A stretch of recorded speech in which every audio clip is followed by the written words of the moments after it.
Bonsoir à toutes et à tous. Je suis convaincu que vous allez super bien. Moi, je vais super bien. Je suis en très belle forme. Donc, nous vous souhaitons la bienvenue dans ce programme de 3 jours d'activité, pour ne pas dire 3 soirées, parce qu'on va commencer ce soir et on va terminer le dimanche soir. Donc, durant ce programme que nous avons dénommé Épanoui en famille en 2025, nous aurons 5 experts qui vont vous entretenir sur des thématiques différentes et chaque orateur avec son style d'animation. Et je suis convaincu que vous serez vraiment transformés. Donc, je serai le modérateur de toutes les communications. Donc, on aura 5 communications. Mais ce soir, nous allons d'abord parler de la sexualité. C'est un sujet tellement tabou dans nos familles, on n'en parle même pas. Et ce thème sera animé par l'informatique que je vais présenter tout de suite. Demain matin, nous aurons 2 communications dans la matinée. À partir de 10 heures, là, nous allons avoir 2 communications. Et la soirée aussi à 19 heures, nous allons avoir une communication. Et le dimanche à 19 heures, nous aurons aussi une dernière communication. Si je reprends, ce soir, nous avons une communication. Demain matin, à partir de 10 heures, on aura 2 communications. Et le soir, le samedi soir à 19 heures, on aura une communication. Et le dimanche soir, on aura une dernière communication. Mais ce soir, on va parler d'un sujet tabou. Un sujet tabou, on parle très rarement dans nos familles. Déjà, quand l'enfant parle de sexualité, on va dire tais-toi, quitte là-bas. Et attention, si on n'en parle pas, si on ne dit pas nos enfants sur ce concept-là, d'abord, ce sont les réseaux sociaux qui vont les éduquer. Parce que tout le temps, nos ados, nos enfants sont en contact avec les réseaux sociaux, ils ont leur smartphone. Si nous, on refuse de parler, ce sont les smartphones, ce sont les vidéos, ce sont les dessins animés qui vont les éduquer. Donc, ce soir, je vais vous demander beaucoup d'humilité, parce qu'on n'est pas là ici pour vous dire que nous connaissons, on est là ici pour des partages. OK? Donc, moi, je ne vais pas trop parler, je suis là pour annoncer la formatrice, elle va animer sa thématique. Mais ce que je peux dire sur cette dame, c'est une dame passionnée. On partage tous les mêmes visions de l'éducation. Et voilà pourquoi on a décidé de travailler ensemble. Mais avant de commencer, c'est le XE qui l'a organisé. C'est quoi le XE? C'est le réseau des coachs éducatifs. Donc, c'est une association professionnelle de coachs qui sont mis ensemble pour réunir leurs forces pour apporter de la valeur aux parents, aux enfants, à la jeunesse, bref, apporter leur plus-value dans l'éducation. Donc, pour cette première communication, nous allons recevoir Madame Léa Marie Corée, épouse Tanoua, elle est de la Côte d'Ivoire. Pour ne pas trop prendre la parole, je laisse la parole à la formatrice pour qu'elle puisse se présenter elle-même. OK? Elle puisse se présenter elle-même et commencer sa communication. Donc, je vais en même temps partager l'écran.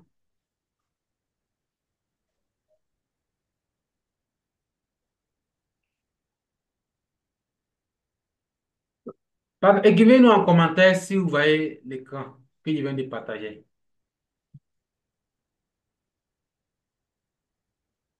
Oui, OK. Donc, ce qu'on va faire, parce que la formatrice a eu des soucis de son côté, donc c'est moi qui serai chargé de gérer sa présentation. Donc, quand elle va dire slides, il faut comprendre le système. C'est que moi, je dois faire bouger le PowerPoint pas. OK? Donc, comme je vous ai dit, c'est le SE qui a organisé cette activité. Donc, c'est ça que vous voyez sur votre écran comme ça. Donc, Marie, vous avez la parole. d'accord. Merci, coach. Bonsoir à tous. Alors, ce soir, je suis très heureuse d'être parmi vous afin que nous puissions partager sur un thème qui est vraiment tabou, comme le coach a eu à le dire. Marie, Et on parle de Marie, sexualité. Oui, un instant. Est-ce que votre téléphone n'est pas allumé sur Ah Zoom oui, là? je vais quitter avec le téléphone. Voilà. Voilà, ok, désolé. Donc, je reprends. Ok, donc je disais que cette thématique, c'est un sujet tabou dans nos familles africaines et cela cause aussi beaucoup de dégâts. Vu que nous n'en parlons pas, les enfants sont désemparés et ils ne savent vraiment pas en quoi s'en tenir avec tout ce qui se passe aujourd'hui. Raison pour laquelle j'ai décidé d'en parler, puisqu'en 2025, nous devons être épanouis en famille. Voilà. Et donc, l'épanouissement, c'est à tous les niveaux. Il faut que sur le plan sexuel aussi, nous soyons épanouis, parce que c'est surtout ça. Donc, prochain slide.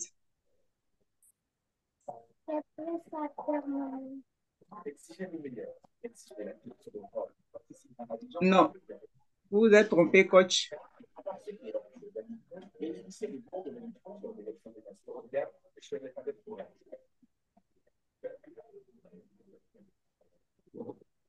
Le slide, c'est la sexualité. Vous étiez... Non, pas du tout. Et donc, ils sont livrés à eux-mêmes quand ils viennent, même quand on leur dit, mais ça, il faut qu'on en parle aux parents. Non, madame, faut pas dire à ma maman. Non, madame, faut pas dire à mon papa. Parce que les enfants ont peur. C'est nous, les adultes, qui devons mener le débat. C'est nous qui devons ouvrir le débat avec eux. Mais eux, si on ne leur dit rien, ils sont dans leur coin et ils souffrent en silence. Et ça, c'est cause de suicide chez les adolescents. C'est cause de suicide. Donc, faisons attention, soyons à l'écoute de nos enfants, parce que les enfants, quand ils sont en souffrance, ils donnent des signaux. Mais si les parents ne sont pas disposés, si les parents ne font pas attention, ben, ils ne pourront pas connaître la souffrance de leurs enfants. Et le sexe, il y a beaucoup de drames dans les familles, beaucoup de drames dans les familles, parce qu'on ne parle pas de sexe. Les enfants, ils sont sur les réseaux sociaux, ils voient beaucoup de choses. On dit, ah, la cousine. Donc, chez eux, la cousine, on peut aller avec elle. Et vous allez voir dans la famille le cousin qui a violé la cousine. Quand la cousine veut en parler, on dit, tais-toi, toi, tu veux diviser la famille. Tu n'es pas un bon enfant. Donc, c'est vraiment important ce thème-là. Sincèrement, il me tient à cœur parce que, comme je le dis, on entend beaucoup de choses dans les écoles. OK. On entend beaucoup de choses dans les écoles. Donc, voilà pourquoi j'ai choisi ce thème-là, afin que nous soyons très, très épanouis en famille en 2025. Donc, le thème, c'est sexualité, comment en parler avec son enfant. Donc, le prochain slide, comme on a beaucoup épilogué sur le thème, on a compris pourquoi est-ce il a été choisi. Alors, le travail va tourner autour de trois axes.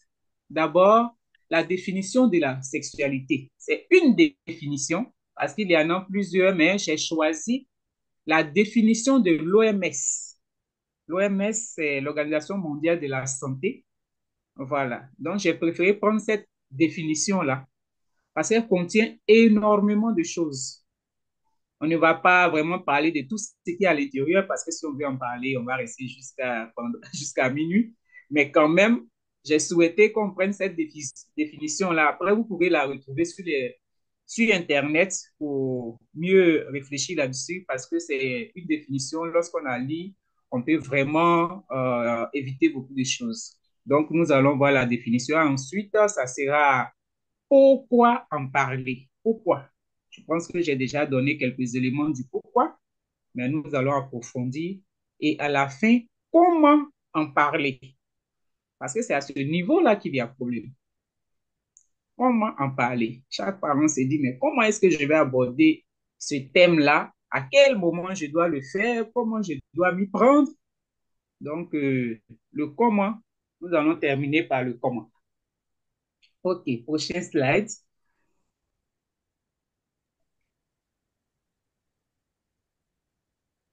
Prochain slide. Voilà. Alors, qui suis-je? Léa Marie-Michel Corée, épouse Tano. Je suis inspecteur principal d'orientation. Ça, c'est le titre. Et moi, j'aime bien qu'on dise conseiller d'orientation parce qu'en réalité, c'est ce que nous faisons. Mais ça, c'est le titre. Voilà, dans l'administration, c'est un titre, il y a des grades qui vont avec. Donc, c'est bon de dire que je suis inspecteur. Voilà, sinon le travail que nous faisons, c'est le travail de conseiller d'orientation. Et je suis dans ce domaine-là, ça fait maintenant 18 ans. Je suis certifiée en coaching scolaire par Étincelle Assistance. Mon coach, il est là, il est connecté, vous le connaissez tous, le coach Anifou. Merci pour cette formation. Je suis certifiée en coaching de l'adolescent et psychologie de l'adolescent. Je suis certifiée en accompagnement multidimensionnel des personnes victimes de violences et d'événements traumatiques. J'ai encore d'autres certificats, mais bon, on va passer dessus. J'interviens dans un camp pour enfants en difficulté, mais ils sont le plus souvent usagers de drogue. Et j'accompagne un prêtre qui organise des retraites pour les adolescents pendant les vacances. Je l'accompagne, j'assure vraiment le volet psychologique. Donc, pour dire que le monde des ados, vraiment, c'est mon monde. Voilà, c'est mon monde si on veut voir. Et moi-même, je suis mère de 3 ados. Donc, c'est un monde que, bon, on ne peut pas tout connaître, bien évidemment, mais quand même, je pense que je suis un peu outillée pour parler de ce monde-là et parler aussi du monde des enfants. Diapo prochaine. OK. Alors, nous allons commencer avec la définition. Elle est très longue. Je crois que nous allons la prendre morceau par morceau afin de mieux comprendre. Donc, selon l'OMS, la sexualité est un aspect central de l'être humain tout au long de la vie et comprend. Bon, je vais d'abord expliquer ça, cette phrase, même si elle n'est pas achevée, pour qu'on puisse comprendre. On dit que c'est un aspect central. Ça veut dire que c'est très, très important. Et c'est tout au long de la vie, depuis bébé, c'est-à-dire depuis qu'on a mis l'enfant au monde et il a crié, parce qu'en droit, on dit qu'il faut qu'il naisse vivant et viable. Donc, une fois qu'il est né vivant et viable, sa sexualité est déjà engagée. Donc, c'est tout au long de la vie, depuis la naissance jusqu'à ce qu'on quitte la terre un jour. Voilà. Donc, c'est pour ça que j'ai dit que cette définition, elle est complète. Parce que vous voyez déjà l'aspect qu'on nous montre. On nous dit que c'est important. La sexualité est très importante et c'est tout au long de notre vie. Et maintenant, on va mettre les compartiments qu'il y a dedans.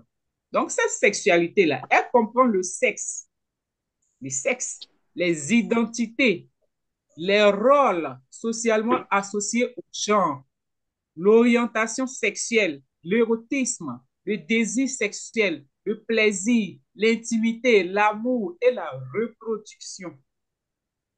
C'est pour nous montrer maintenant qu'est-ce qui rentre dans la sexualité. Parce qu'on peut se demander, mais la sexualité, est-ce que c'est le sexe là seulement ou bien c'est quoi? En fait, la sexualité, c'est tout le corps. C'est notre identité. Quand on parle de rôle socialement associé au genre, Mais oui, ça dit en même temps. si je me Il parle considère femme, qu'est-ce que parler je dire. fais? Il est pas boros sans dire. Excusez, il y a quelqu'un, excusez, il y a quelqu'un qui a... Voilà, merci. Parce qu'il y a des rôles qui sont souvent associés aux différents genres. Voilà. L'orientation sexuelle. Aujourd'hui, mais il y a beaucoup, beaucoup de salive qui coulent sur ce débat d'orientation sexuelle. Voilà.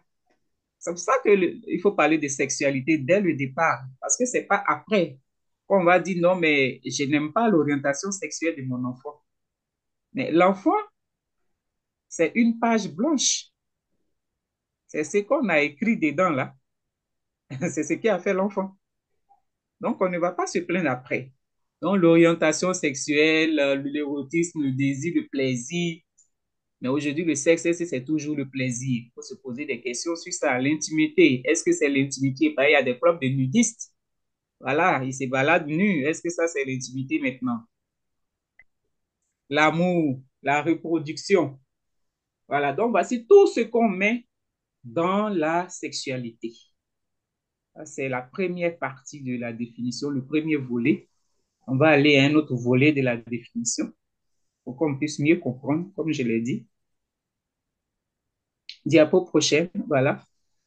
La sexualité est vécue et exprimée sous forme de pensée, de fantasme, de désir, de croyance, d'attitude, de valeur, de comportement, de pratique, de rôle et de relation.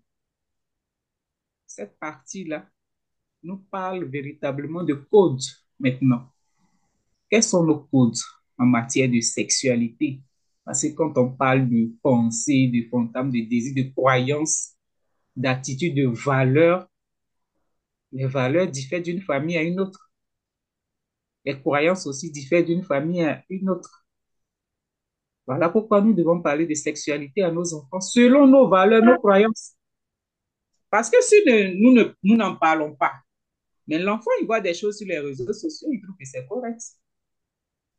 Dans les dessins animés, aujourd'hui, il y a beaucoup d'identités sexuelles là-dedans. Voilà. Mais on n'en parle pas avec l'enfant. Mais lui, il regarde le dessin animé qui passe. C'est un petit garçon, il est assis là, il y a deux garçons qui s'embrassent. Bon, est-ce que vous, selon vos valeurs, selon vos codes, c'est juste? Parce qu'il y a des personnes pour lesquelles c'est juste de le faire. Si pour vous, ce n'est pas juste dans ce cas, il va falloir en parler. Donc, la définition, là, elle contient beaucoup de choses. Voilà. Si la sexualité peut inclure tous ces aspects ne sont pas toujours exprimés ou expérimentés. Et la suite de la définition va nous dire pourquoi est-ce qu'on ne peut pas toujours exprimer ou expérimenter tous les aspects de la sexualité. Voilà. On ne peut pas le faire parce que la sexualité est influencée par l'interaction des facteurs biologiques, psychologiques, sociaux, économiques, politiques, culturels, éthiques, juridiques, historiques, religieux et spirituels. Alors, tout à l'heure, je parlais de deux garçons qui s'embrassent. Mais ça, il y a des pays pour qui c'est pas un problème. Donc, juridiquement, c'est pas un problème. Politiquement non plus, c'est pas un problème. Et culturellement, c'est pas un problème. Même spirituellement ou bien religieusement. Mais il y a d'autres cieux où juridiquement, c'est pas possible. Religieusement non plus. Culturellement, pas du tout. Voilà. Donc, si, selon nos codes de famille, nous n'arrivons pas à parler de sexualité avec nos enfants, mais ils vont choisir parce qu'ils ont toute cette panoplie-là pour faire le choix. Si on ne me dit pas que dans ma culture, ça, on ne peut pas le faire, même sur le plan éthique, chez nous, ça, on ne peut pas le faire, mais moi, j'ai mis donne à cœur joie. Voilà, j'ai fait un choix et puis bon, je suis dedans. Donc, voici un peu, de manière ramassée, comme je l'ai dit, on ne peut pas vraiment définir point par point, mais c'est vraiment un résumé que j'ai fait de la définition de l'OMS. Chacun pourra après réfléchir là-dessus. Il suffit juste de taper définition de la sexualité selon l'OMS 2006 et vous allez voir que ça va sortir. Et chacun pourra prendre point par point, faire ses recherches pour voir ce que telle phrase veut dire, tel mot veut dire et on pourra mieux aider nos enfants. Mais ce soir, bon, comme nous sommes tenus par le temps et vu que nous-mêmes nous avons pris un peu de retard, nous allons y aller. Prochaine diapo. Alors, pourquoi parler de sexualité avec nos enfants? Le premier point, l'identité. L'identité. Il faut déjà parler de sexualité avec l'enfant pour qu'il puisse connaître son corps. Il connaît son corps, Il sait que lui, il est un garçon.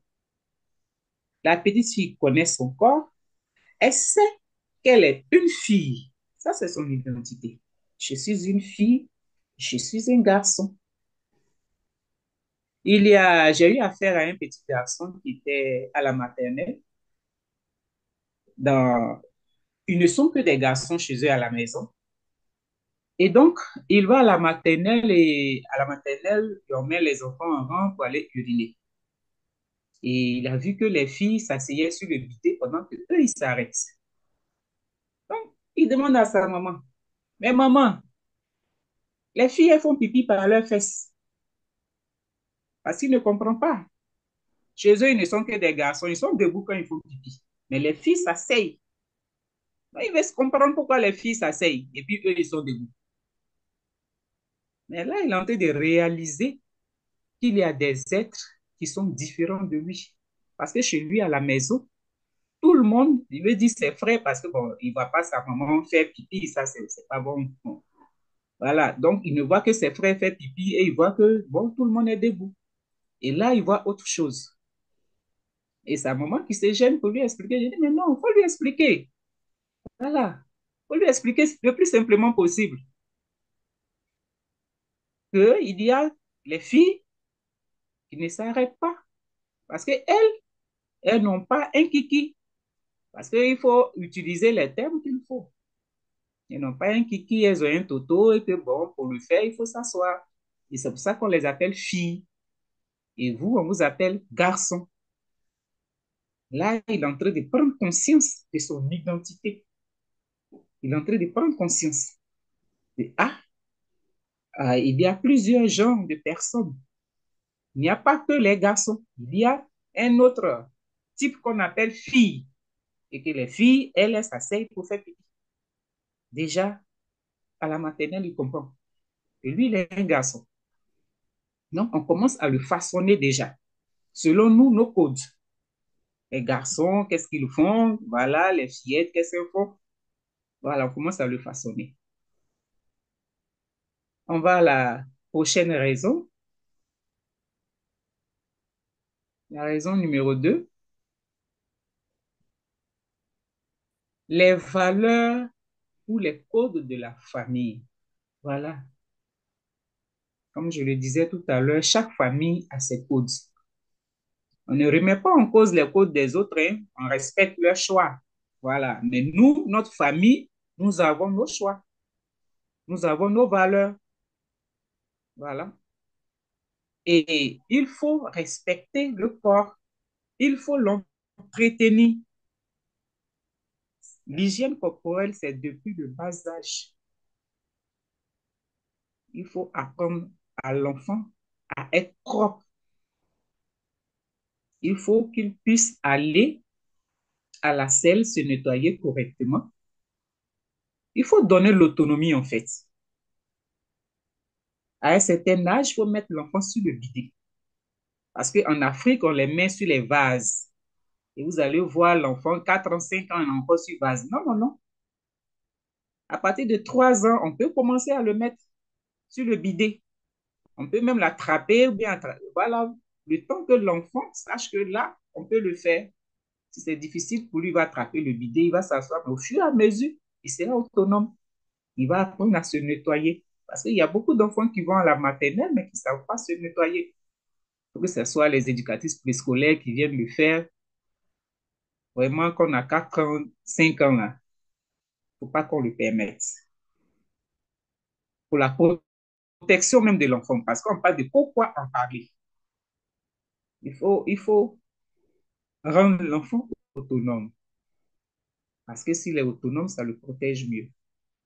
L'hygiène corporelle. Je vous ai dit, je suis dans le milieu des adolescents. Aujourd'hui, quand un ado on vous dépasse, franchement, c'est les narines qui souffrent. Nos enfants ont beaucoup d'odeurs corporelles, filles comme garçons, parce qu'on ne leur a pas appris à prendre soin de leur corps. L'adolescent, même naturellement, il n'aime pas se laver. Donc, si on ne lui demande pas de le faire, ça sera compliqué. Donc, déjà, tout petits, on les lave à un certain âge. On leur demande eux-mêmes de le faire sous assistance, bien évidemment. Et à un certain âge, l'enfant le fait seul. Comme ça, il pourra apprendre à le faire. Il faut apprendre la toilette intime aux filles à partir d'un certain âge pour qu'à l'adolescence, elles arrivent à le faire correctement. C'est tout ça la sexualité. C'est tout ça. Parce que quand on ne le fait pas, après, c'est difficile. Une fille, on ne peut pas dire à une fille, ah, mais toi, tu as une odeur. Ça va la frustrer. Ça va la frustrer, l'estime de soi va prendre un coup, et puis c'est beaucoup de choses qu'on n'arrivera pas à gérer. Voilà. Donc, il ne faut pas qu'on se gêne pour parler à nos enfants. Il faut te brosser les dents, il faut te laver correctement, prendre soin de tes cheveux. Nos filles, elles peuvent mettre des mèches sur la tête, et puis ça est là pendant des mois, on ne peut pas respirer. Quand elle met la tête sur l'épaule de maman, on ne peut pas respirer. Tout ça, il faut le dire. Les vêtements, il faut laver les vêtements, il faut laver les dessous correctement. Les petits garçons, les chaussettes, ça fait que leurs pieds, là, quand ils se déchaussent, on ne peut même pas respirer. Tout ça, C'est les enfants important que tu doivent, sois aujourd'hui. les enfants doivent apprendre dès le bas.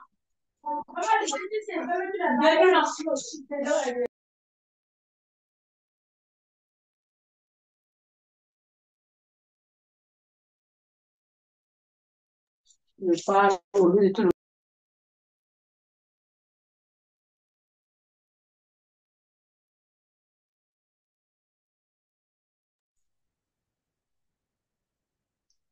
Ok, je peux continuer. Oui, J'ai vu que mon micro est... Voilà. allez-y. Ok, donc on va aller à la prochaine raison.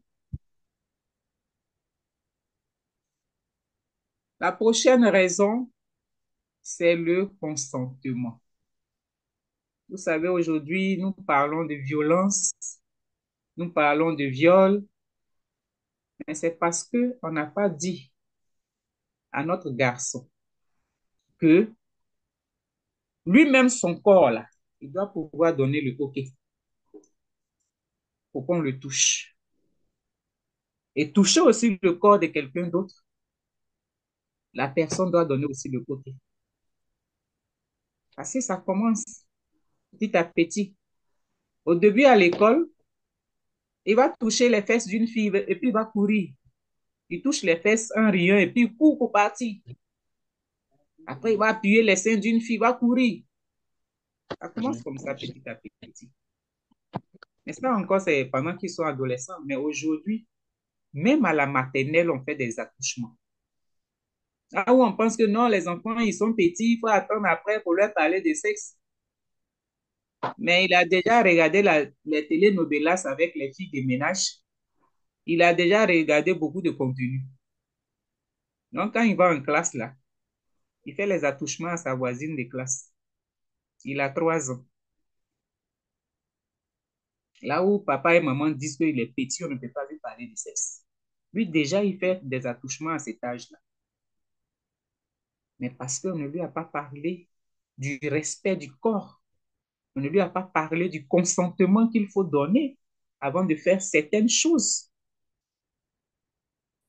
La fillette, pareil. On ne lui a pas parlé de consentement. Je l'ai dit la dernière fois pour ceux qui étaient avec nous, que le tonton qui vient régulièrement à la maison, il prend la petite fille, il la met sur ses pieds. Le tonton est dressé, la fillette est assise sur le tonton qui est dressé. Il joue avec sa poitrine. Mais on ne lui a pas dit que tout ça, on ne fait pas. Donc, l'adulte, il sait ce qu'il fait, mais l'enfant ne sait pas ce qui se passe. Mais l'adulte, il est très conscient de ce qu'il fait. La fillette, elle est assise sur les pieds de tonton. Et tonton fait ce qu'il veut. Et quand ce tonton-là vient maintenant que la petite ne veut pas aller s'asseoir sur ses pieds, ah, mais toi-même, tonton t'appelle et puis tu ne veux pas partir. Parce que les parents ne font pas attention aux signaux que les enfants donnent. Je le dis toujours, je dis la plupart des fillettes 3 ans, 4 ans, 5 ans, 6 ans qui sont violés, là, elles connaissent le violeur. Il est dans leur environnement immédiat, la plupart. C'est le tonton qui vient à la maison, c'est le grand, l'ami au grand frère. En tout cas, c'est quelqu'un du quartier qu'elle connaît très bien, mais quelqu'un de la famille qu'elle connaît très bien. C'est à l'adolescence qu'on peut être violé par quelqu'un qu'on ne connaît pas. Parce que les fillettes, bon, elles sont adolescentes, quand on leur dit, ah, maman, tu es jolie, bon, elles peuvent se laisser avoir, voilà. Mais les plus petites, généralement, le violeur, il est dans l'environnement immédiat de l'enfant. Et donc, vous voyez les dégâts qu'on peut faire quand on ne parle pas de sexe à nos enfants. Elles sont tripotées par les adultes. Et quand ils finissent ça, ils menacent l'enfant. Ça peut aller plus loin. On menace l'enfant. Si tu dis, je vais tuer tes parents. Et une fillette de 4 ans, on lui dit, si tu dis, je vais tuer tes parents. Elle est croit à ça. Donc, elle ne va pas parler jusqu'à ce qu'elle chauffe. Elle tombe malade. On va dire, non, est-ce que ce n'est pas le palu? On fait le traitement de palu, ça ne va pas, on va à l'hôpital. Maintenant, on essaie de vraiment faire des analyses. On ouvre l'entrejambe de la petite fille. On se rend compte que là-bas, vraiment, comme les Ivoiriens bien le disent, là-bas, c'est gâté. Et on réalise ce qui maintenant, ce qui s'est réellement passé. Mais c'est des choses que nous pouvons éviter en parlant de sexualité avec nos enfants. Déjà, très tôt,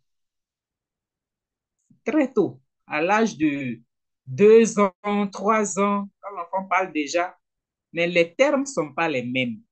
Voilà. Ce qu'on va dire à un enfant de 15 ans, à un enfant de 18 ans, on ne dira pas la même chose à un enfant de 3 ans, 4 ans. Chacun a son langage.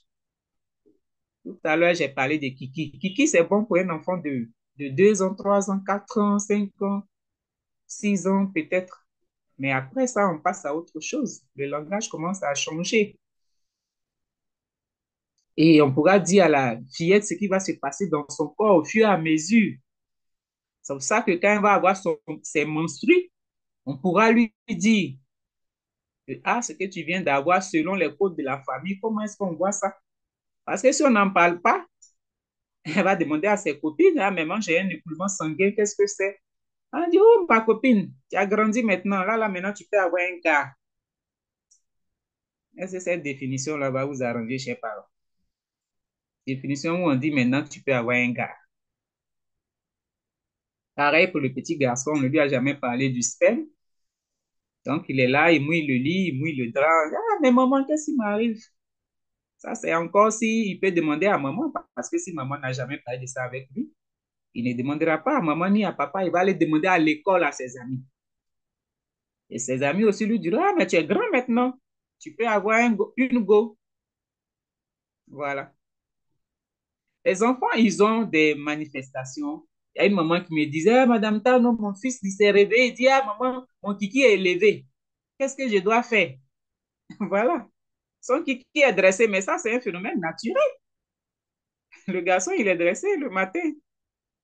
Il faut lui dire ça le plus simplement possible. Il faut lui expliquer. Il ne faut pas fuir le débat. Donc, vraiment, je voudrais avancer pour parler maintenant de comment en parler. Parce que le temps est en train de courir. Prochaine diapo. Comment en parler? Alors, tout à l'heure, je disais le plus simplement possible, naturellement. Il ne faut pas se prendre la tête. Voilà. On parle simplement comme les choses nous viennent. Comme je l'ai dit, un enfant, une fillette de 2 ans qui va maintenant quitter la maison parce qu'elle va faire la petite section à la maternelle. C'est des choses simples qu'il faut lui dire. Personne ne doit toucher à ton toto. Personne ne doit toucher à ta poitrine. Ça, c'est ton corps. On ne touche pas sans te demander. On dit la même chose aux petits garçons. Ça, c'est ton kiki, on n'y touche pas. Toi-même, tu dois pouvoir faire les choses correctement.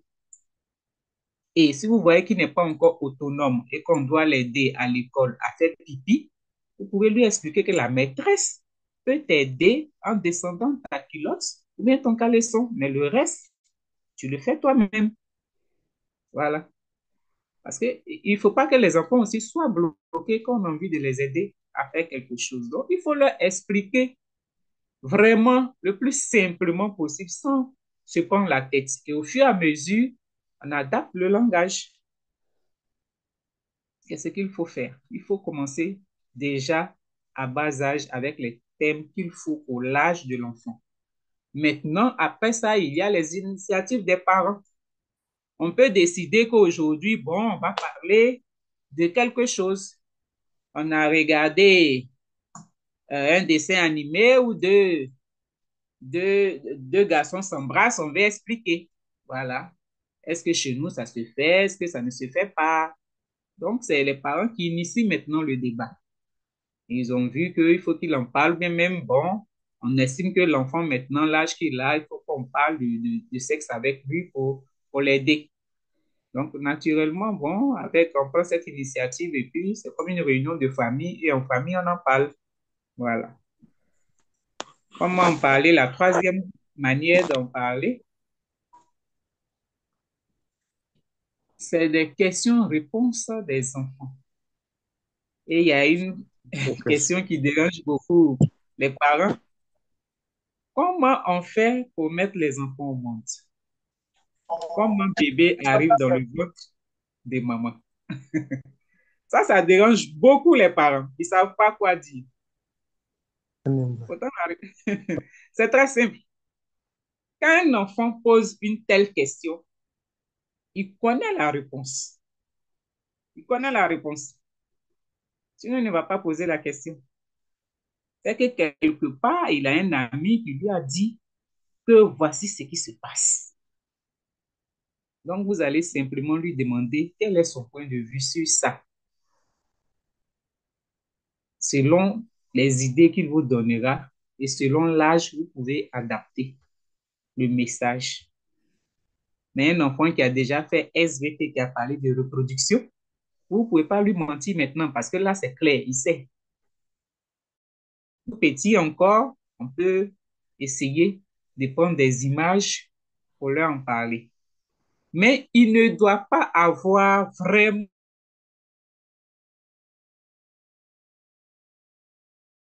de pas. Ils iront chercher la réponse ailleurs. Donc, il faut répondre à toutes les questions des enfants. Si vous n'avez cet après-midi, bien ce soir, je m'informe et puis je te reviens.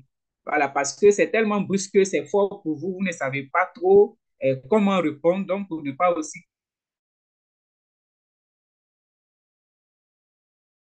il faut toujours répondre. Il ne faut pas fuir les questions des enfants. Parce qu'il y a un âge où on pose beaucoup de questions, même des questions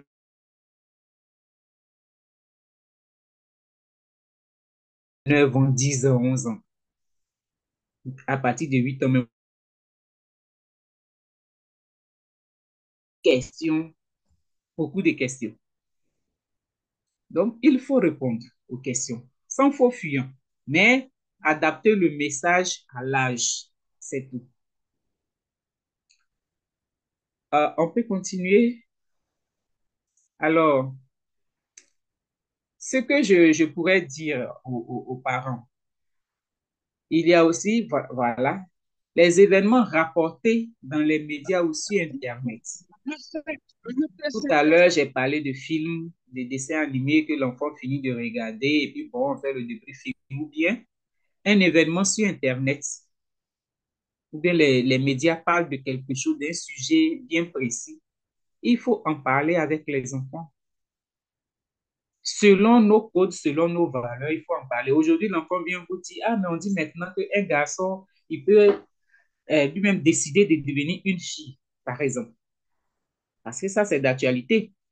Il dit maintenant que l'enfant peut changer d'identité sexuelle. Tu nais garçon, tu peux décider de devenir une fille, ou bien tu es né fille, tu peux décider de devenir garçon parce qu'on estime que les hormones que tu as là, c'est ton côté fille ou bien ton côté garçon qu'il faut développer. Mais ça, il faut en parler avec les enfants pour voir. Vous, c'est votre famille. Est-ce que selon vos codes, selon vos valeurs, on le fait? Parce que les autres, ils le font, ça ne les dérange pas. Maintenant, est-ce que vous, selon la religion, selon vos croyances, est-ce que un garçon peut décider d'être une fille? Ou bien un garçon peut décider d'aller avec un garçon? Ou bien une fille peut décider d'aller avec une fille? Ou bien même il y a la zoophilie. Est-ce qu'une femme peut décider d'aller avec un animal? Parce que ça aussi, ça existe. Donc, c'est à la maison qu'on en parle. C'est à la maison. Parce que quand vous n'en parlez pas, on voit peut-être un garçon qui vient toujours avec les vêtements aussi chers, ou bien les chaussures et tout ça, mais votre fils est là, il va demander, mais toi, comment tu fais? Nous sommes tous élèves, pourquoi est-ce que tu as toutes ces choses-là? On va lui dire, ah, mais moi, je mène une activité, là, si tu veux, je peux te mettre dedans. Hein. Et quelle est l'activité? C'est l'homosexualité. Chez nous, en Côte d'Ivoire, on appelle ça Woubi. Ça prend de l'ampleur ici. Parce que nos petits garçons, pour un iPhone 13, ils sont prêts à faire ça. Et quand vous les voyez, c'est 12 ans, 13 ans, 14 ans, 15 ans. Hein. Et ce n'est pas quelqu'un qui les oblige à le faire. Hein. C'est eux-mêmes qui vont vers ces personnes. C'est eux-mêmes, c'est les enfants eux-mêmes qui vont vers ces personnes. Mais parce que à la maison, on n'a pas parlé de sexualité avec eux. C'est après que ça dérange la pauvre mère quand dans le quartier on dit ah, ton enfant est Woubi, ton enfant est Woubi, ça commence à la déranger. Mais c'est depuis l'âge de 3 ans, 4 ans qu'il fallait lui dire que lui, son identité, là, c'est qu'il est garçon. Et donc, il doit avoir des rapports avec une femme. C'est ça. C'est ce qui se passe chez nous en famille. Chez nous, un homme ne va pas avec un homme, une femme ne va pas avec une femme. Et si on ne lui a pas dit, l'envie l'a poussé à faire des choses. Ou bien on a des garçons qui sont efféminés. Mais il faut dire à l'enfant efféminé qu'il est un garçon. Il est juste efféminé, mais il est un garçon. Il n'est pas une fille.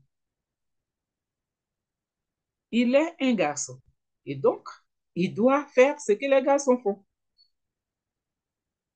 Parce que quand ils se sentent efféminés, finalement aussi, ils vont vers cette orientation sexuelle. Donc, si vous estimez que vous, ça ne vous convient pas, à vous de le lui dire. Donc, vraiment, chers parents, comme je l'ai dit, le temps est avancé, on a pris beaucoup de temps parce que, comme le coach l'a dit, je suis beaucoup passionné, donc quand je parle d'un thème, vraiment, je prends tout mon temps. Donc, désolé pour le temps, mais à la fin, en conclusion, il faut dire que le sexe ne doit pas être un sujet tabou parce qu'il y a beaucoup de drames dans les familles. Donc, et puis, soyons à l'écoute de nos enfants parce que les enfants, ils nous donnent toujours des signaux. Voilà. Quand l'enfant commence à parler, ah, toi, tu veux diviser la famille. Non, non, il faut écouter. Il faut écouter l'enfant. Il faut faire attention à l'enfant. Il faut vraiment faire attention à tout ce qui se fait dans la maison. Je vous remercie.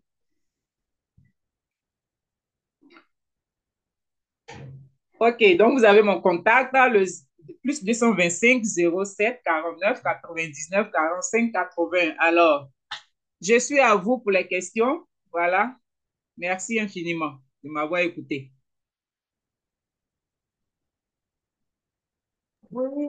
Merci, coach. Merci beaucoup, cher expert, Madame Tano. Donc, moi, j'ai beaucoup aimé cette dame. Je l'ai dit tout le temps, elle a une voix très posée, elle a une très belle voix. Et quand elle communique, moi, Merci, coach. j'ai beaucoup envie de l'écouter. Donc, pour résumer ce que nous avons appris ce soir, on était parti sur une définition de l'OMS. Elle a défini ce que c'est que la sexualité. Et on a vu pourquoi il faut en parler. Donc, il y avait trois raisons. D'abord, c'était l'identité, aider l'enfant à connaître son corps. Deuxième raison, c'était les valeurs. Elle a abordé le respect, l'hygiène corporelle. Et enfin, il y avait le consentement des. Il faut apprendre aux enfants que pour pouvoir, il faut qu'on touche à une de ces parties, ou bien pour qu'on puisse, entre guillemets, par les rapports, il faut, c'est son consentement. Et maintenant, le point crucial, c'est comment en parler. Donc, il faut parler naturellement. Voilà, utiliser des mots simples. Par exemple, personne ne doit toucher à ton corps. Également, il faut l'initiative des parents. Les parents doivent communiquer. Et également répondre aux questions des enfants. Donc, voilà ce que j'ai pu retenir. Donc, merci beaucoup, Madame Tano. Merci pour cette Je vous en communication. prie. Maintenant, on va prendre les questions. Donc, Mhm. on va prendre les questions. Ceux qui pensent qu'ils sont à l'aise avec Zoom peuvent lever la main et je leur donne la parole. Ils vont activer leur micro pour poser les questions. Ou bien, ceux qui ne sont pas à l'aise peuvent écrire les questions en commentaire et je prendrai soin de lire pour que l'expert puisse répondre. Donc, ce n'est pas seulement la question, hein. Les gens ont des apports, partage d'expérience pour que chacun d'entre nous puisse être enrichi en retour. Donc, le micro est ouvert. Ceux qui veulent prendre la parole, poser des questions, faire des ajouts, nous sommes disponibles. Merci beaucoup, Tano, très intéressant. Anita Gomis, merci beaucoup. Merci beaucoup.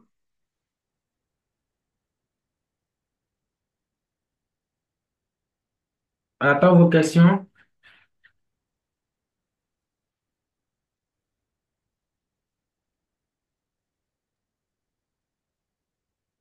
On attend vos questions. On attend vos questions. Bon, coach, j'aimerais poser une question. Oui, allez-y.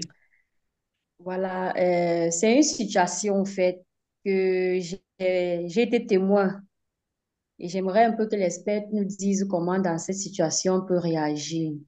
Bref, c'est un fils, bon, un cousin à moi qui allait au village. Généralement, comme pendant les vacances, les enfants se retrouvent parfois toucher la grand-mère. Et donc, du retour des vacances, j'étais chez sa tante, j'étais chez ma tante et l'enfant me fait comprendre que il y a deux garçons à la maison. Du coup, ils sont un peu tout le temps dans la chambre. Après, la grande sœur me fait comprendre que, tantine, les deux garçons s'y font comme s'ils sont les PD, hein. Moi, je parle des garçons de 5 ans et peut-être 8 ans. Je dis, mais comment ça? Elle me dit que non, ils sont tout le temps ensemble dans la chambre. Je dis que, mais et puis, j'ai pris le plus petit, le dernier, celui qui avait 5 ans. Donc, je l'ai flatté, je lui pose des questions. C'est quoi? Qu'est-ce qui se passe avec l'autre garçon? Il me fait comprendre que non, il n'y a rien. Généralement, il se touche un peu les zizi comme ça. Il dit que, mais ça a commencé depuis quand je flatte au fait de l'enfant comme si on était en train de jouer une causerie, comme si ce qu'il était en train de dire, c'était quelque chose de bien. Qui m'explique, dit que, mais ça a commencé depuis quand? Qui vous a appris ça? L'enfant me raconte que non, quand on était en vacances au village, on a tel grand frère, celui-là avait 15 ans, notre cousin, en soirée comme ça, souvent, il aimait nous porter, il nous demandait de sucer son zizi et tout et tout. J'ai dit comme ça, il me dit que oui. J'ai dit que, et toi aussi comme ça, là, qui a aussi sucé ta part des zizi? Il me dit que bon, tel aussi comme ça faisait. J'ai dit que, et quand il faisait ça, ça te fait quoi? L'enfant me dit que je ne sais même pas, à part que ça me chatouille. Il dit que, ah bon, il dit que oui, qu'il faisait ça tout le temps. Il me dit oui, c'était un peu tout le temps. C'était généralement en soirée ou quand la grand-mère n'est pas là, il nous appelle dans la chambre.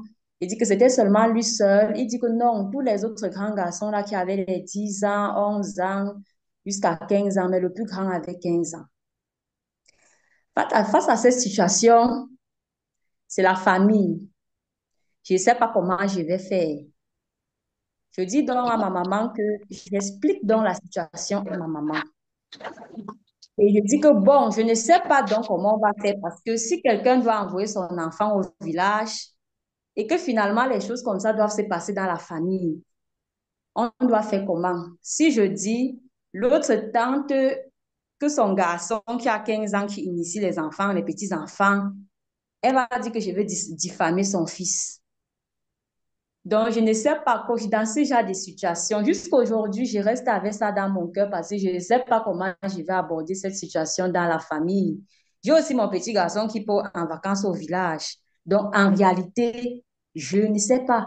Et j'ai posé les mêmes questions à mon petit garçon. Il m'a dit la même chose.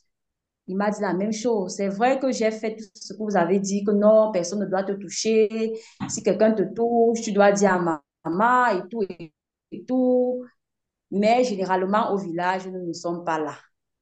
J'ai même essayé de causer aussi un peu avec ma petite sœur qui est au village, que de temps en temps, il faut les regarder. C'est là que ma petite sœur a dit mon attention que même que les grands garçons, j'avais déjà constaté ça.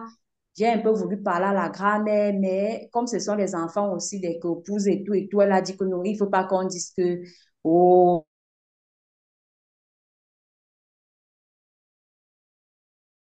donc je ne sais pas vraiment. Je suis dépassée jusqu'aujourd'hui.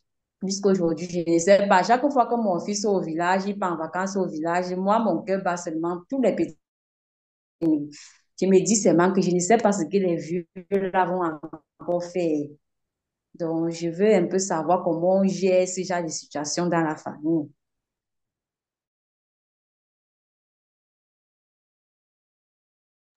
Merci, coach.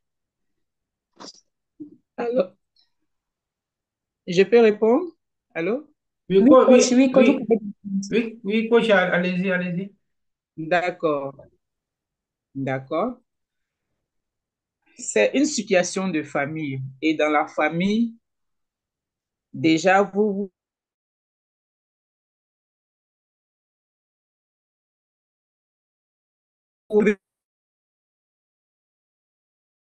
c'est la famille, on ne sait pas qu'est-ce que tel ou tel va penser et tout ça. Mais il faut aller au fur et à mesure. Ce sont des cousins. Vous êtes proche de qui d'abord? Parce que celle de qui vous êtes proche, vous pouvez lui en parler. Elle, à son tour, elle parlera avec ses enfants. C'est-à-dire, il faut aller de sorte que le taux se resserre sur le petit garçon de 15 ans qui initie tout le monde. Il faut pouvoir donner la force à tous ces petits garçons qui sont autour, là, qui l'ont en train d'initier, pour qu'eux, ils disent non. S'ils apprennent à dire non, ils vont l'isoler. Et c'est à ce moment-là que lui-même, vous pourrez le sauver. Ou bien, famille, bon, c'est les vacances, on peut mettre un film. Parce que les histoires de masturbation, de fellation et autres, ça crée des dégâts parce que les produits qu'on utilise quelquefois, ça peut donner des infections et tout ça. On peut chercher un film qui en parle et puis on n'est pas en train d'accuser quelqu'un. Ah, ce soir-là, c'est une soirée cinéma, on met, tout le monde va regarder, après on verra, bon, qu'est-ce que chacun en pense. Mais ils savent qu'ils sont concernés. Donc, tout ce qui va se faire dans le film, là, ils savent qu'ils sont concernés, ils vont comprendre le message qui est derrière. Et là, vous n'avez pas dit le nom de quelqu'un. Nous tous, on a regardé un film, on a été débriefé.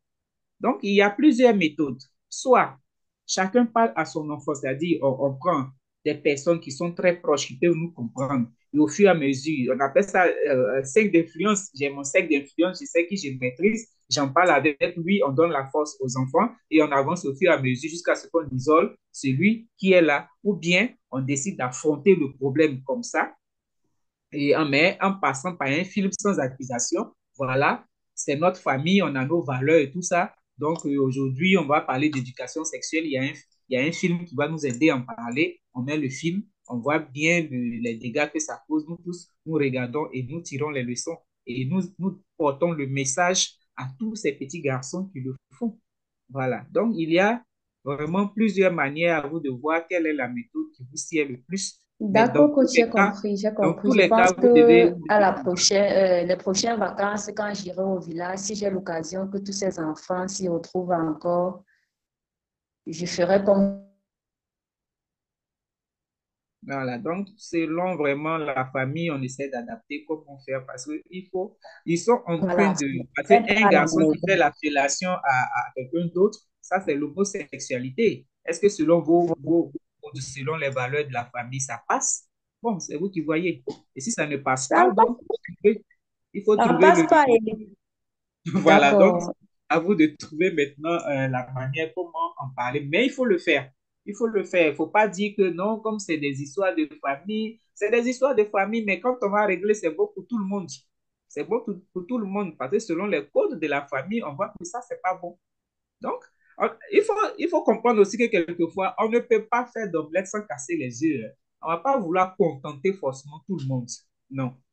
Mais au finish, c'est-à-dire peut-être que quand vous serez en train de mener l'action, on ne comprendra pas tout de suite. On va dire, ah, mais elle est en train d'accuser nos enfants, elle est en train de les incriminer, mais à la fin, à la longue, peut-être même une année, 2 années plus tard, on viendra vous dire merci. Merci.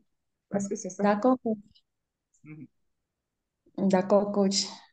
Bon, c'est ce que je pense, hein, mais on a plusieurs coachs. Si quelqu'un d'autre peut nous aider aussi, voilà. Merci. Moi, Merci. je suis d'accord avec votre réponse. Mhm. Voilà. Il y a une deuxième question que j'ai vue en commentaire, c'est de Monsieur Agoro. Il Mhm. demande quelle est la meilleure méthode pour orienter l'enfant sur la sexualité. La meilleure méthode, ben, moi, je ne peux pas dire qu'il y a une meilleure méthode, hein, parce que c'est chacun selon, je veux dire, c'est chacun qui connaît sa famille, c'est chacun qui sait.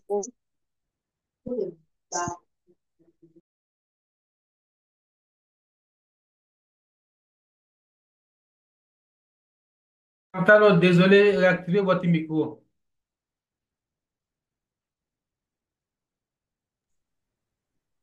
Comme je le disais, je dis que on ne peut pas parler de meilleure méthode parce que chacun a sa méthode et chacun est à l'aise avec une méthode. Donc, c'est selon la sensibilité des uns et des autres. Voilà. Chez moi, à la maison, nous, on commence à parler de sexe depuis 2 ans et demi où l'enfant doit quitter la maison pour aller à la maternelle. 2 ans et demi. Et c'est naturellement. Et les dessins animés, bon, je vais citer un, par exemple, Bienvenue chez les Louds. Là-bas, il y a l'homosexualité. On a regardé, on a débriefé. Aujourd'hui, même les enfants ils refusent de regarder maintenant, même ces dessins animés-là. D'ailleurs, même ils ont grandi, donc ils sont même plus à ce stade. Mais j'ai récupéré ma nièce qui a 4 ans, qui elle encore regarde, mais elle ne regarde même pas ça. Voilà. Donc, c'est quand ils sont en train de faire, moi, je ne suis pas allé dans l'accusation pour dire, mais pourquoi vous regardez ce genre de choses? Non, non. On regarde ensemble et puis on débriefe. Et chacun tire ses leçons. On n'est pas en train de dire à quelqu'un, ne fais pas ci, ne fais pas ça. Mais nous tous, on regarde et puis on voit, est-ce que c'est bon pour nous? Est-ce que c'est pas bon? Voilà. Et quand c'est comme ça, ils comprennent. Ils comprennent. Donc, vraiment, c'est chacun qui choisit sa méthode. Moi, j'utilise toutes les méthodes naturellement, à partir d'un film, à partir d'un fait des réseaux sociaux, même j'invente des histoires même. Voilà. C'est-à-dire, j'ai même pas vu ça quelque part. Moi, j'imagine une situation et puis je viens, je lance le débat. Et nous tous, on en parle. Pour parler d'homosexualité, par exemple, avec mes enfants, je n'avais pas vu de film ou bien rien du tout. Je suis allé, j'ai décidé moi-même d'inventer une histoire et je suis venu leur plaquer une histoire comme ça. Et il y a mon grand-fils qui était révolté. Les gens comme ça, là, on va les tuer. Ça, c'est quoi ça? C'est une abomination. Je dis non, on ne les tue pas. On ne les tue pas. Même si tu penses que c'est une abomination, on ne les tue pas. Parce que chaque famille a ses codes. Donc, tu ne veux pas les tuer. C'est une créature de Dieu. Si tu estimes que c'est pas bon parce que tu es chrétien, mais tu pries pour eux pour que Dieu les change. Ben, Dieu, il peut tout faire. Il peut tout faire. Dieu, il a changé des délinquants d'un certain niveau qui aujourd'hui sont devenus des hommes de Dieu qui parlent de Dieu partout. Donc, on ne les tue pas. Donc, voilà. Voilà comment moi je procède. J'utilise, comme je l'ai dit, toutes les méthodes. Selon la situation, j'engage le débat. Et sincèrement, moi, je suis très à l'aise avec toutes les questions qui viennent. Donc, je n'ai pas de soucis, en fait. Je Merci n'ai que des pour, garçons. Avant qu'ils aient le sperme, je leur avais déjà parlé de ça. Donc, bon, il n'y avait pas de problème. Voilà. merci pour cette précision. On voit qu'on sent et on remarque que vous maîtrisez cette thématique. Il y a deux questions qui sont là. On va prendre la première. D'accord. C'est de Virginie Moicho. Je crois que c'est le continent, le Cameroun. Comment faire pour des ados qui ne collaborent pas lorsqu'on aborde les questions sexuelles? Comment faire pour des ados qui ne collaborent pas lorsqu'on aborde les questions sexuelles? Ils ne collaborent pas parce que vous prenez, vous avez voulu aborder les questions de manière frontale. Et comme depuis lors, vous n'en avez pas parlé, ça les dérange que vous puissiez en parler maintenant avec eux. Et donc, vous n'allez pas aller de manière frontale. Quand on n'a pas parlé de sexe avec son enfant et que l'enfant a déjà connu même le sexe, bien entendu parler du sexe, il a ses idées et tout ça, quand vous voulez maintenant rentrer dans son intimité, il dit non. Parce que l'ado, même, n'oubliez pas que l'adolescence, c'est la rupture. À l'adolescence, c'est la rupture. Ce n'est pas les parents qui sont la référence, ce sont ses amis. Et donc, les parents n'ont pas fait ce travail-là et c'est maintenant l'adolescence qui veulent rentrer dans leur intimité. Ils estiment que c'est une violation d'intimité. Donc, avec les ados, si vous n'avez pas fait ça au départ, vous êtes obligé de passer par les films ou bien par les histoires, comme je l'ai dit, pour les avoir, pour pouvoir en parler avec eux. Organiser des soirées cinéma, en tout cas, chercher à faire une activité avec eux et dans les échanges, vous allez déboucher sur ça. Sinon, si vous affrontez le problème de manière frontale comme ça pour dire non, on va parler de 16 mais venir lui dire, ah, est-ce que tu as une petite amie? Il ne voudra pas vous écouter. Il ne voudra pas vous écouter. Donc, c'est ça. Parce qu'à l'adolescence, ils protègent, commencent à protéger leur carré. Vous allez voir que l'ado, s'il a lui sur sa chambre, il va vous demander de taper avant de rentrer. Parce que c'est normal, il est devenu grand. Voilà, vous allez toquer à la porte avant de rentrer. Vous n'allez pas ouvrir la porte comme ça pour rentrer dans la chambre de l'adolescent, non. Donc, il a son intimité. Si on n'est pas rentré dans son intimité avant qu'il ne devienne adolescent, il ne voudra pas qu'on rentre aussi facilement.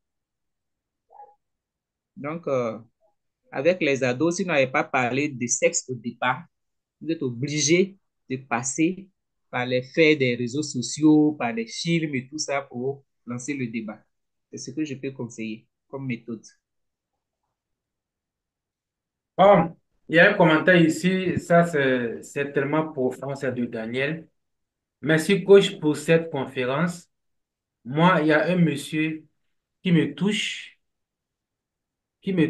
mais je l'ai interdit que je ne suis pas dedans.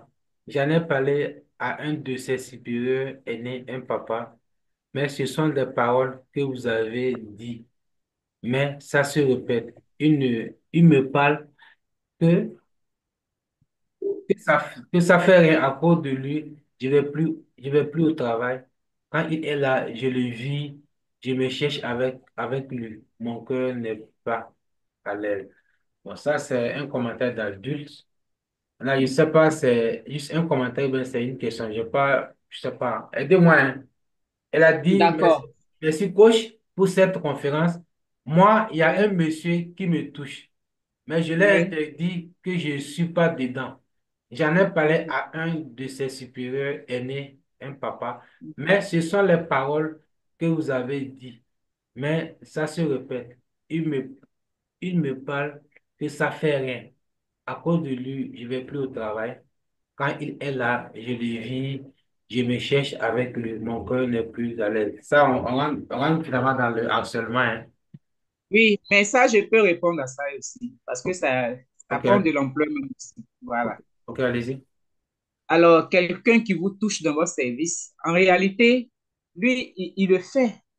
Il est en train d'essayer de voir si ça peut passer. Il insiste parce qu'il s'est dit que peut-être au début, ça ne passera pas, mais après, ça va passer. Donc, c'est à vous d'être ferme. C'est à vous d'être ferme. Vous avez dit à son supérieur, mais peut-être même que le supérieur, il fait ça aussi. Parce que dans les entreprises, là, ils sont nombreux à le faire. Hein. Ne pensez pas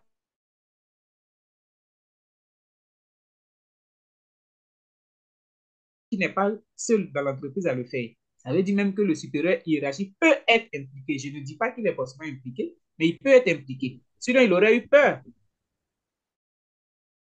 Mais on dit à son supérieur, ça ne lui fait pas peur, il continue. C'est-à-dire que quelque part, peut-être que le supérieur aussi, il est dedans, mais bon, ça ne te dérange pas.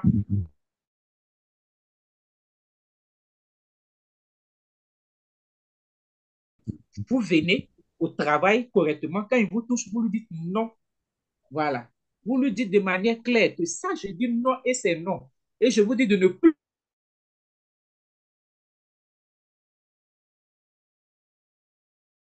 qui sont là pour ça.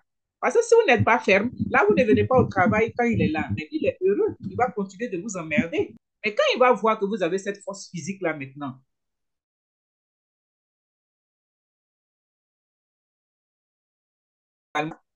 il va se ressaisir. Il ira voir ailleurs, à chercher quelqu'un qui est plus faible. Donc, c'est vous qui devez avoir la force mentale. Vous ne devez pas reculer. Vous ne pouvez pas dire non, je ne vais plus au travail. Non, il aura gagné. Il aura gagné. Donc, c'est vous qui devez être épanoui dans votre travail et être ferme. Et les juridictions sont là pour toutes ces choses. Ne pensez pas que c'est tout le monde qui est corrompu, même si on dit que voilà, jusqu'au sommet de l'État, même on est comme ci, on est comme ça. Mais il y a des personnes qui sont différentes. Donc, on a toujours des voies de recours. C'est ce que je peux dire. Merci, je suis très convaincu, je suis très content de cette réponse. Moi, je n'ai rien à ajouter, hein. C'est propre. Dernière question, on va se dire au revoir, hein. C'est bon, on a recours, on a duré, hein. Peut-on permettre à un adolescent d'avoir une petite amie? Si oui, à quel âge? Merci à vous. Ah, ça, c'est une question. Parents, ah, aïe, ah. Non, espère, vous avez la parole. D'accord.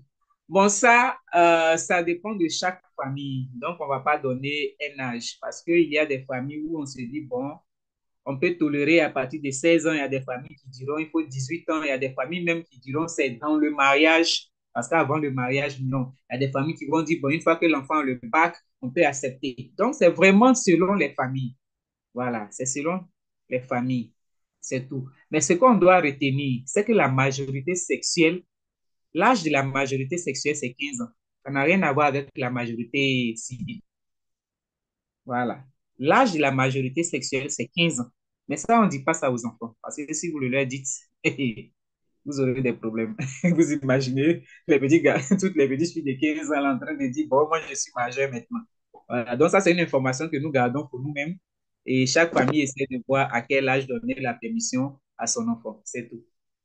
Merci. Bon, ça, c'est en Côte d'Ivoire, hein, l'âge de la majorité sexuelle que je donne. Je ne sais pas si c'est pareil partout. Sinon, chez nous, en Côte d'Ivoire, l'âge de la majorité sexuelle, c'est 15.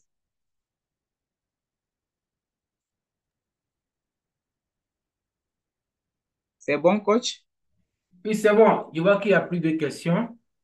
Donc, on va voir D'accord. s'il y a une bataille d'expérience. On va patienter un peu. 30 secondes. S'il n'y a pas, on va conclure. Bataille d'expérience. Hello, bonsoir, les top leaders. Bonsoir, monsieur Agogo. Je suis tellement Bonsoir. ravi par rapport à la formation et je tiens à remercier l'initiative et notre coach, grande formatrice internationale, pour la présence. Merci. Sincèrement, et le cas des enfants est très, très primordial et surtout au niveau du sexe. Et avec ces stratégies que vous venez de donner, j'en suis convaincu que bon nombre de personnes ensemble, nous allons mettre en application pour l'éducation primordiale des enfants. C'est tout à l'âge déjà de 8 ans jusqu'à 15 ans. Sincèrement, c'est du dégât. C'est du dégât. Et donc, si les parents prennent tellement conscience déjà par rapport à l'apport de la discussion, à l'apport de la conversation, entre les parents et les enfants, beaucoup plus, vous allez voir que on va beaucoup aider les enfants à mieux s'orienter par rapport à leur état de santé d'abord, surtout la santé, puisque lorsque le corporel n'est pas bien éduqué, le corporel n'est pas bien pris en compte, vous allez voir que les enfants vont dégager beaucoup des infections, surtout les infections vaginales et du moment où l'enfant commence à faire des menstruations, vous voyez déjà.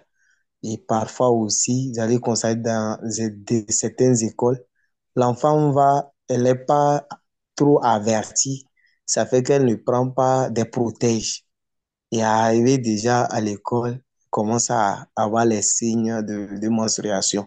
Vous voyez déjà la honte que l'enfant peut commencer à apprendre monsieur commence à avoir les tâches. Peut-être même c'est son ami qui commence à avoir ça.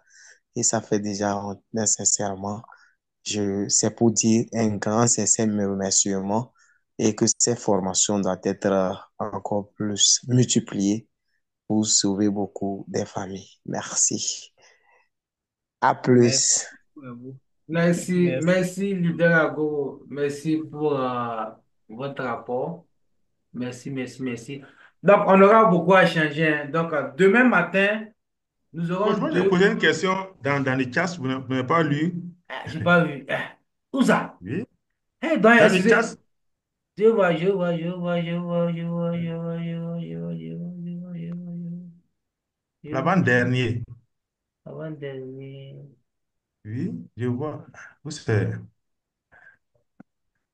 Je Ben, voulais un éclairage sur la notion de consentement pour un enfant là. est-ce que vous Où voyez ça c'est? dans les commentaires? Moi, je ne vois rien, hein. Oui. Bon, comme il a lu, je peux comprendre. OK. Voilà, voilà, puisque c'est au niveau de l'Europe, à la rentrée, ils comptent dans leur manuel, ils parlent de consentement, c'est-à-dire que les enfants, euh, même avec un adulte, s'il y a un consentement, il n'y a pas de souci. Maintenant, dans votre développement, quand vous parlez que un enfant, on ne doit pas toucher son corps sans son consentement. Un enfant qui a 6 ans, 7 ans, est-ce que on peut parler de consentement en ce temps-là? Je vois une fermeté, mais bon, c'est pas à quel niveau se situe ce consentement. On vient d'avoir un procès. Le grand-père dit que la petite fille avait donné son consentement. Bon, quand je vois ce terme-là, je voulais voir, bon, si on peut expliquer euh, ce consentement-là, quoi. Est-ce que les enfants peuvent D'accord. donner Le leur consentement? consentement, il est valable jusqu'à un certain âge. Je viens de vous donner la majorité sexuelle. Donc, avant cet âge, on ne pourra pas parler de consentement. Voilà. Mais à partir de 15 ans, on tient compte du consentement. Si on doit faire aller au tribunal pour une question de viol, on tient compte du consentement à partir de 15 ans, parce que là, il y a la majorité sexuelle. Mais avant ça, c'est pas valable le consentement. Voilà. C'est Même voilà, si c'est l'enfant précisé est... maintenant. Voilà. Puisque quand vous avez parlé de descendre la fermeture de la petit garçon, on ne doit pas toucher son corps sans son consentement. Mais avec votre Oui. explication, je vois maintenant. Voilà. Merci Oui. beaucoup. Gauche. Voilà. Là, c'est à l'enfant qu'on est en train de donner l'éducation sexuelle. C'est à lui qu'on dit, sans ton consentement, on ne touche pas. Mais les adultes, ils le savent, donc ils vont le manipuler ou bien ils vont la manipuler pour qu'elle puisse donner son consentement. Mais si elle n'a pas 15 ans, elle n'a pas la majorité sexuelle, ça c'est pas valable devant le tribunal. Voilà. Parce que les Voilà, adultes, grand, ils grand merci. Merci sont beaucoup. conscients de tout ça. Bravo pour l'exposé. Merci Ah, beaucoup. je vous en prie. Je vous en prie. Donc, mes chers Merci. parents, vous serez édifiés durant les 3 jours. Ces experts ont été choisis. Ils savent de quoi ils parlent. Donc, demain samedi, nous aurons 3 communications. Mais dans la matinée, nous allons avoir 2 communications. Mais demain, on commence à partir de 10 heures. De 10 heures à 11 heures, nous allons avoir la communication sur l'éducation émotionnelle, un pilier de l'épanouissement familial. Et de 11 heures à 12 heures, c'est les bénéfices du coaching scolaire pour les parents. Et le soir, à partir de 19 heures, on va parler de l'écoute active du parent, chemin du croissant de l'enfant. Dans ceux qui sont dans le groupe WhatsApp, on va publier tout ça là demain matin très tôt avec le lien Zoom pour que déjà à partir de 10h00, on puisse commencer. Donc, le soir, comme c'est la seule communication, voilà pourquoi on a dépassé les 1 heure. Mais demain, c'est 1 heure pour chaque intervenant. Donc, merci pour votre participation. Merci pour votre engagement. Merci pour votre leadership parental. Donc, si vous avez encore des questions, vous pouvez les poser dans le groupe WhatsApp et on viendra répondre. Donc, on se voit demain à partir de 10 heures pour une autre communication. Donc, je vais vous demander de mettre des cœurs, des cœurs On pour la... applaudit même un peu. Bravo, bravo, mettez les cœurs, mettez les cœurs, mettez les cœurs, mettez les cœurs, mettez les cœurs. Avec les applaudissements. Mettez les cœurs, mettez les cœurs. Je Mettez ne les vois même cœurs, pas les cœurs. mettez les cœurs, mettez Merci les cœurs, beaucoup. mettez les cœurs, mettez les cœurs, mettez les cœurs. Merci Donc, Ouais, je beaucoup. ne vois pas les cœurs. Ouais, je ne vois pas les cœurs. à demain, Inch'Allah. À demain. Merci beaucoup, vraiment.